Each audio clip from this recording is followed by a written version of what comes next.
চিত্ত যেথা ভয় শূন্য, উচ্চ যেথা শির, জ্ঞান যেথা মুক্ত, যেথা গৃহের প্রাচীর আপন প্রাঙ্গণ তলে দিবস সর্বরি বসুধারে রাখে নাই খণ্ড ক্ষুদ্র করি।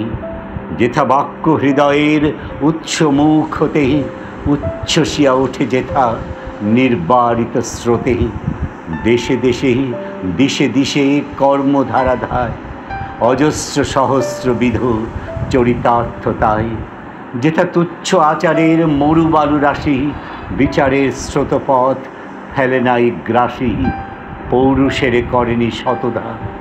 যেথা তুমি সর্বকর্ম চিন্তা আনন্দের নেতা, নিজ হস্তে নির্দয় আঘাত করিপিত ভারতের সেই স্বর্গে কর জাগরিত।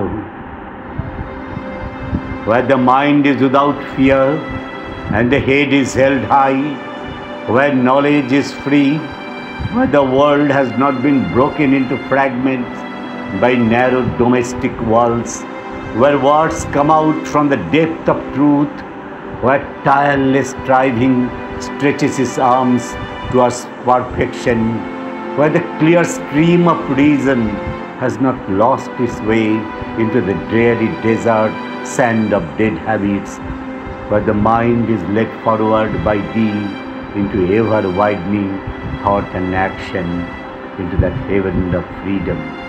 My Father, let my country awake.